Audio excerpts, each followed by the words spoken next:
Good morning. Hello, this is Alistair Speirs, the publisher of Now Jakarta, Now Bali, and the chairman of NVB, bringing you a exclusive interview with Olly Riches, who's the new chairman of the British Chamber of Commerce here in Indonesia. Good morning and welcome, Olly. Morning, Alistair. First of all, congratulations on taking this challenging role of head of British business when British business has just dissociated from European business.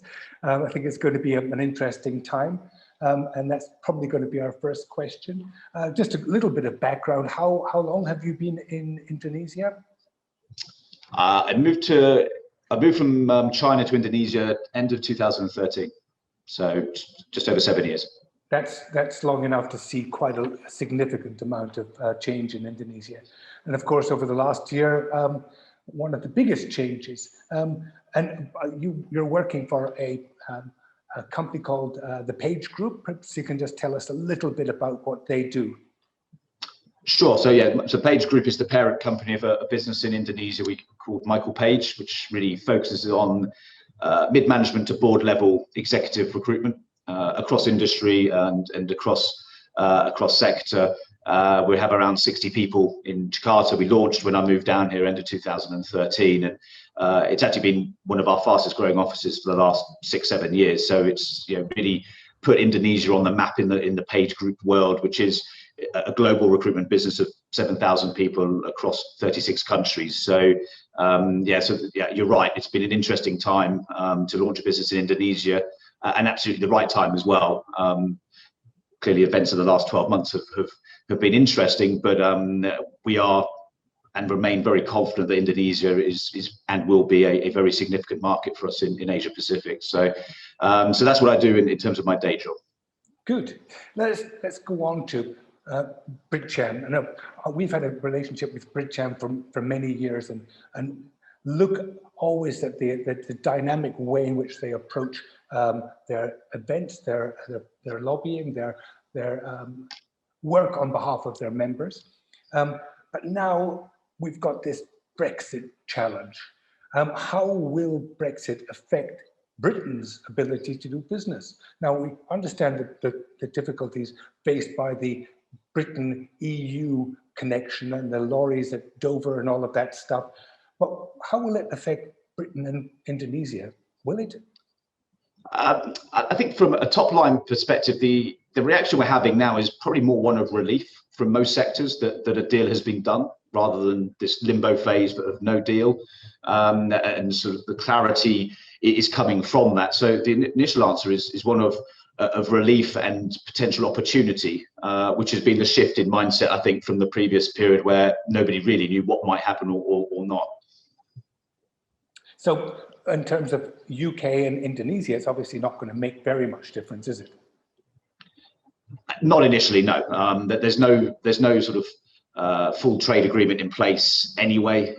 So yeah, we believe the conversations are likely to open up as UK businesses explore opportunities outside of the EU, and Indonesia has a good opportunity to position itself as one of those countries for trade. But as of now, there's really been no significant impact that we've seen.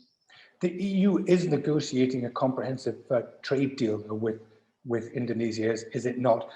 Britain's presumably going to miss out on being part of Eurocham and the Euro deal.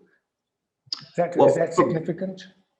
Yeah, on the Eurocham side, we are still very much part of Eurocham. So we have a board representation from the British Chamber. I'm about to announce who that is. It's on rotation, so we're about to put somebody else into that position who has very strong ties to Europe as well, and the European Chamber. So there's still very much a connection between the two. That hasn't disappeared at all. And I think the impression I get, and I'm not the absolute expert on this for obvious reasons, but the impression I'm getting is there is likely to be agreements in place, but probably more targeted for Indonesia and the UK, providing sort of immediate wins for both countries. The positive side of that is clearly that doesn't then need 27 other countries to be involved in that decision making. So that's the positivity side of it, is potentially there's going to be quicker wins to be had. But this is all to be proven. True. The Eurocham is an effective lobbying voice with the Indonesian government, of course, and that if you're still part of that, that's obviously going to be continue to be a good thing to have. Now, UK businesses in Indonesia, I mean, you've got a whole bunch of really good companies on your board. How are they doing at the moment? How has this whole COVID crisis affected your members? Of course, they're pretty much across all sectors, but I'm sure some sectors are doing better than others. In general, how would you say British businesses are doing in Indonesia? Yes, and it's an important point you raised. One of the main strengths of the British Chamber is its representation at board level. That there's 16 board members, and they very much are divided up across most of the key sectors in Indonesia, and not necessarily just the big blue chips, but also representing SMEs as well. There's clearly some sectors which are well publicised, are suffering with everything going on, but there's also we're seeing a degree of growth in some sectors, so logistics, e-retail, digital. A lot of our members have spoken to us about the need to digitalize their business, and that process has probably been accelerated by COVID and the pandemic. And all of this leads to hiring opportunities and opportunities to look at things which maybe they wouldn't have done, or maybe they've been delaying and have had to sort of adapt and react much quicker than they would have thought. So what we have seen is our members, and we've obviously surveyed a lot of our members on this topic over the last 9 months, have taken a very responsible safety first approach. Well-being of their staff has really been paramount, and really has sort of ensured the well-being. So the vast majority of them have made cost savings that have allowed them to retain their headcount rather than downsize in dramatic fashion. So I think the buzzword is really resilience, and that's really what we've seen across the bulk of our membership. I recommended a few years ago that Britcham had a tourism, travel and hospitality sector, which was never taken up. And now there's very few British businesses in that sector, which is just as well, because that's one of the hardest hit sectors in Indonesia. Yeah. I can't think of any major group. The retail sector has been hit bad. Obviously, Hero supermarkets are part of Astra, who are part of your membership. They're obviously suffering. And of course, the British school hasn't exactly had a good time either, with being able to do face-to-face learning. Has anybody else really suffered, Ollie? I think traditional retail has been the one which we've seen most, so consumer-based, and that part of that has been the growth of the e-commerce space before COVID hit, to be fair. So the e-commerce firms were going into this with a bit of momentum, and that's probably again been enhanced, whereas the traditional retailers were on the back foot pre-COVID in terms of adapting to the new market. And Indonesia, as you know, young population, very digital savvy. So yeah, again, we've seen the opportunity in this rather than the negativity, and companies sort of pivoting towards what a new normal might look like. Indeed, and even the very big insurance companies have gone very strongly online. And you have Prudential as part of your board, who are, I think, have done pretty well from what I understand of the life insurance sector. Prudential certainly have. I mean, financial services as a whole has, yes, it's had its challenges, but the fintech growth has again created different thinking and different mindsets, which is never a bad thing, and it's forced sort of more traditional businesses to adapt, which was much needed, because again, pre-COVID, they were under pressure from some of the new startups who were, in honesty, from an employer perspective, more attractive in many ways. One of the other things which has brought into focus is the whole sustainability aspect of business, because no one really thought a crisis could affect their business quite so much. They're all looking at going green, going solar energy, and all of that. Now we have got a little bit more attention on that, which is good. And the banking sector looking at green finance and rather than anything else. So what are Britcham's programs and objectives for 2021? What are you going to try and do to put Britain and British business on the map in Indonesia? Yeah, obviously that's the most key question I get asked. It's very much aligning ourselves with the British Embassy and the DIT, the Department of Investment. So there's more of a one voice approach, that the British Chamber isn't sort of saying something different and pursuing different sort of approaches. So the three main ones, and you've touched on one of it already, is climate change. With the COP in Scotland coming up, there's a lot of work being done around climate change, and the British Chamber and its focus groups will certainly, we've seen a very large uptake from our membership. Almost half of our membership have either shown some interest or got actively involved in the focus group around climate change. Smart cities is obviously very topical, and that will continue to be a focus area for the British Chamber as well. And the third pillar of that really is human capital and education, which again you touched upon.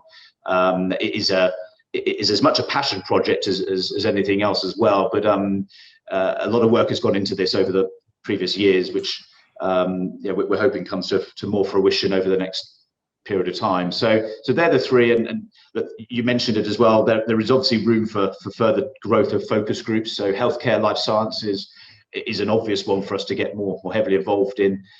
Financial services as a whole, we are very well represented in that space, and the sort of the desire for that energy as a topic in general, not just renewable energy, but energy as a whole. So there's and honestly, there's plenty for us to do, and the main aim for myself as the chairman and my board is to utilize our board to its maximum capacity, because we do have business leaders in all of those areas who have some real gravitas and knowledge and connections, which we hope can promote British interests in Indonesia further. That's a very good portfolio of sectors you're looking at. I was asked to speak at a investment conference in London a couple of years ago, and I kind of surprised the audience by asking them what they thought Britain's strengths in the world were, because everyone talks about industry and trade and finance and all of that. And I said, well, look, one of Britain's biggest strengths is sport. And sport is never seen as an export cooperation area. I know that the Premier League, but there's also Wimbledon and the Open Championships and stuff like that. That's an area that I think possibly Britain might start looking at. And the other is culture. We are really good at culture in Britain. It's actually a huge business. And Indonesia needs a lot of help in that sector. Is there other things you think there's capacity to do more? 100%, and there's obviously a genuine interest from Indonesia in all things British, and that's not being arrogant. That just seems to be the way that British products and British brands are appealing in Indonesia. So on the sports side, yes, I agree, and that plays to my own personal interest as well. We've done more work around the charity aspect of sport. So giving kids a sporting chance is a charity that the Chamber has really backed through Chris Wren, the executive officer. Involving the likes of Liverpool Football Club in programs around that. The British International School you mentioned earlier, I know they have some partnership opportunities they're looking at with the Premier League and certain clubs within that. So yes, I agree with you entirely. I think sport is one of the most underrated and yet most highly recognised products that the UK promotes. I just think sometimes we're not brilliant at sort of voicing that as much as we could be. We're almost a little bit too humble. Well, one of the things that we were looking at a couple of years ago is the fact that more people watch the Premier League on television than watch Indonesian football on television, which is a huge opportunity, is it not?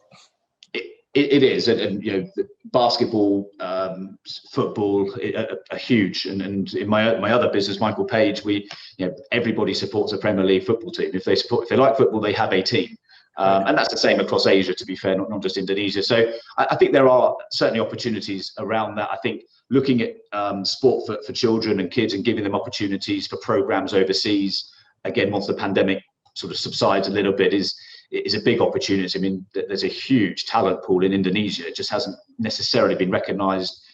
Golf, again, is another sport which UK is very Scotland particularly is very well recognised for. I've done some work in that sector here, and it's just a lack of funding. So Indonesian golfers are not getting the opportunities that maybe golfers in Thailand or Korea or other countries are. And so I think there's a lot we can do. Now, clearly there's reasons this hasn't happened. So I'm not saying that we can solve every problem, but I completely agree with you. Olly, we're at the end of our time. Unfortunately, this conversation could go on forever because there are so many things that Britain can do to help Indonesia through business, through culture, through diplomatic side. But congratulations on your new role. We are here to support you. This is going to be part of our UK country focus, which we try and bring the best of what Britain's doing. We'll have the ambassador online with you as well. And we're trying to cover as many of the good things that Britain is doing as possible. But thank you for being with us today, and good luck in all you do. We're here to support you, and thank you. Thanks, Alistair, and vice versa. Same thing. Looking forward to partnering with you as we go forward. Thank you very much indeed.